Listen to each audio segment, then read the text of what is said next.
Hola amigos, ¿qué tal? Stuart here from Spain Speaks. With the Spain News Update, we'll have a look at some of the main stories that have caught my attention in the press here in Spain, and we'll also take a look at some comments that have been left on the channel in recent times by viewers. Before I begin, a huge thanks to all of the people that have supported the channel in recent times, whether it's by buying me a coffee, whether it's through the Super Thanks option on YouTube, longer-term supporters on Patreon, and channel members of this YouTube channel. Thank you very much for that support. Now, straight into the news. And as we know, Spain's Labour Ministry, headed by Yolanda Díaz, wants to reduce the working week here in Spain. They want to bring it down to 37.5 hours per week, down from around 40 currently, I think. But employers' associations are not happy about this reduction, and they're saying that it's going to cost companies a lot of money. As we can read here, the reduction in working hours will cost companies 11.8 billion euros and will affect 95% of employees in the hotel and catering and retail sectors. Reducing the working week from 40 hours a week to 37.5 hours a week from 2025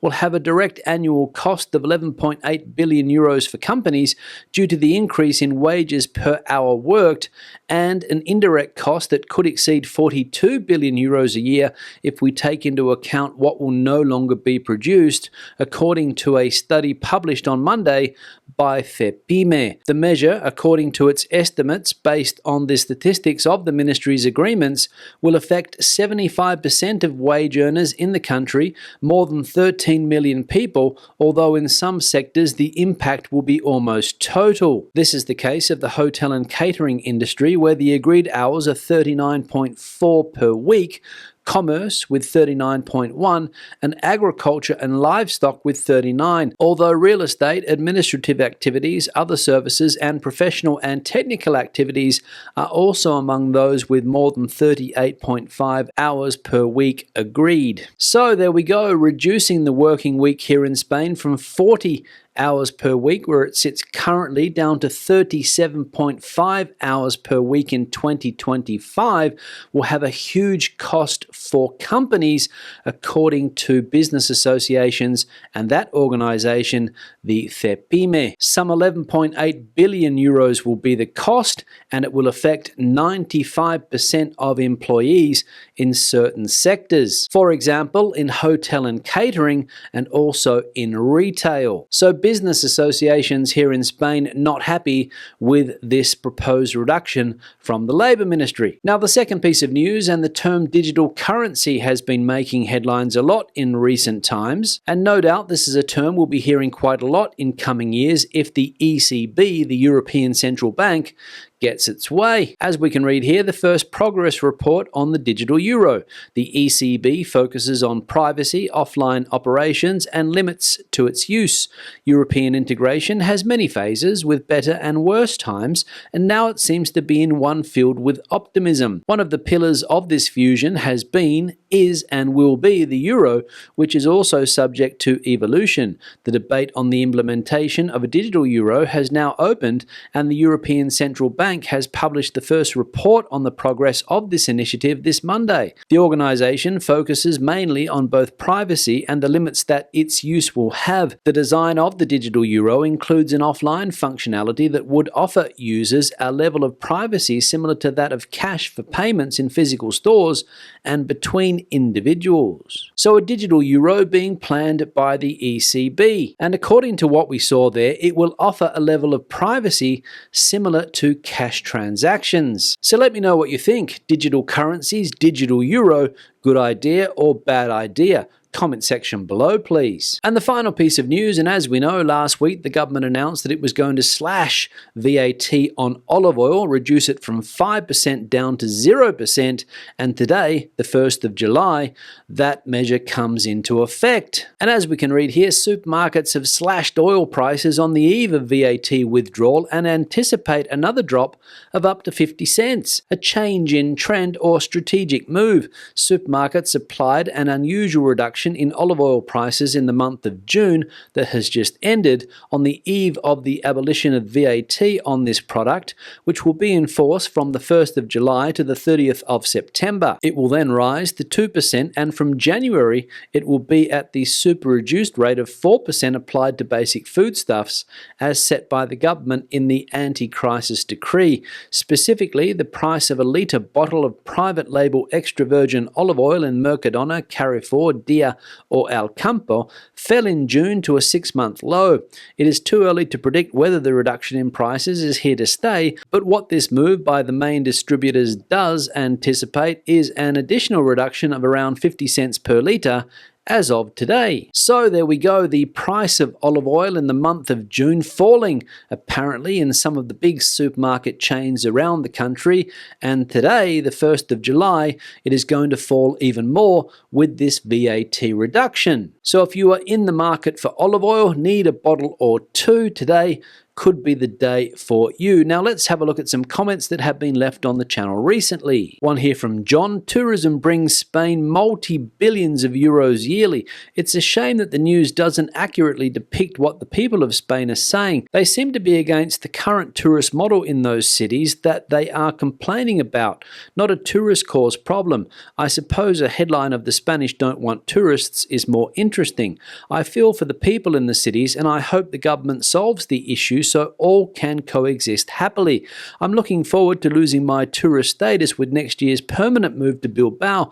Great job as always. Keep it up. Yeah, John, thanks for the comment, and I hope all goes well with your planned move to the fantastic city in the north of Spain that is Bilbao. With regard to some of the other things that you mentioned in your comment, you are right. Spain does receive billions and billions of euros from tourism each year. It is a very important part of the economy, around 13 or 14% nationally, and of course in peak tourist areas a lot more than that. For example, in the Canaries, I would say it's around 35 or 40% of the GDP down there. When it comes to the anti-tourism protests here in Spain, which, as we know, have been taking place in various cities around the country, Malaga the other day, Barcelona, the Balearic Islands, the Canary Islands, have all seen protests in recent times, and it's not quite clear what people are exactly complaining about.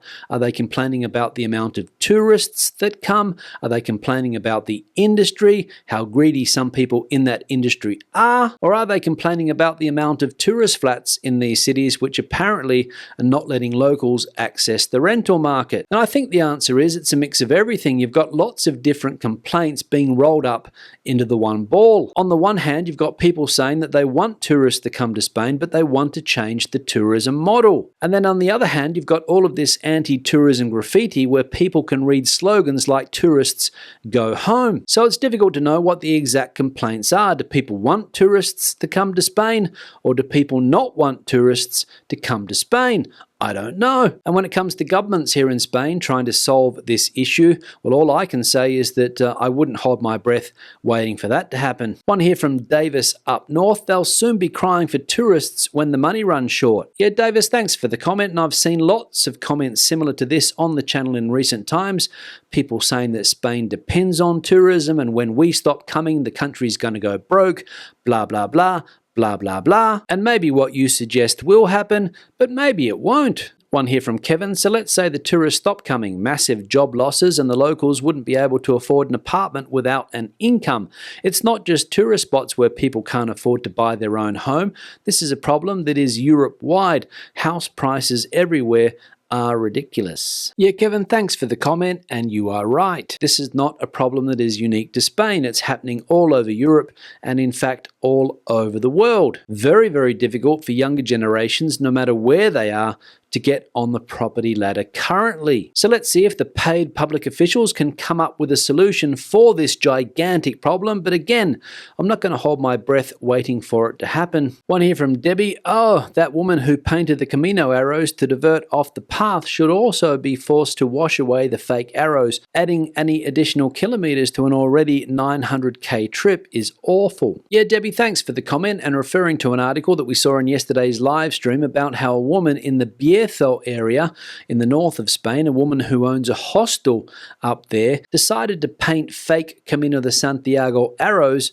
to divert pilgrims to her town and to her hostel. And this detour apparently added 3 kilometers to the route. I'm not sure exactly what her punishment is going to be for this act. I think I read yesterday in the article that a fine of up to €1,000 could be handed out, but not sure about that. But as Debbie points out there, it could be a good punishment for her to clean the paint off the walls. But a cheeky act nonetheless it was by this hostel owner in the Bierzo region. One here from Bob. Many people buy flats or apartments so they have them for their personal holidays and rent them out for when they are empty, do long-term lets, and they would never be available for their personal use. Yeah, Bob, thanks for the comment, and I'm sure that lots of people have invested in property here in Spain for that exact purpose, to have a place to come and spend their holidays, but also rent their apartments out when they're not using it and get some extra cash. And of course, it is an advantage for people that have this type of property to be able to offer short-term rents rather than long-term rents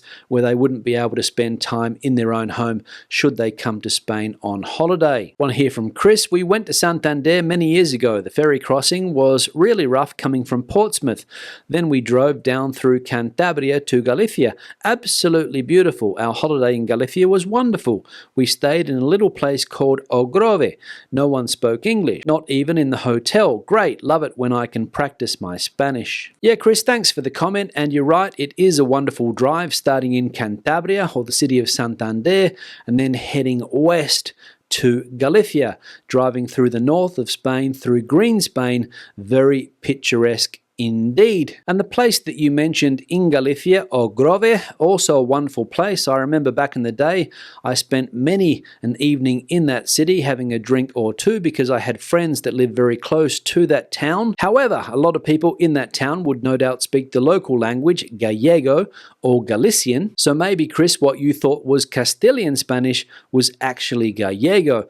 Don't know, but it's happened to me in the past. And the final one here from Marsh. I'm going to Malaga next month, staying in a hotel though. The hotels are generally more expensive than other Spanish cities I have stayed in. Yeah, Marsh, thanks for the comment, and I hope all goes well with your upcoming trip to Malaga and deciding to stay in a hotel rather than the controversial short-term holiday lets, which as we know are not very popular with locals. So let us know your experience in Malaga when you get back, and let us know if you experience any of that anti-tourism sentiment, which as we saw in Malaga at the weekend, spilt out onto the streets. On that note, I'm going to wrap the video up. Questions and comments, please leave them in the section below.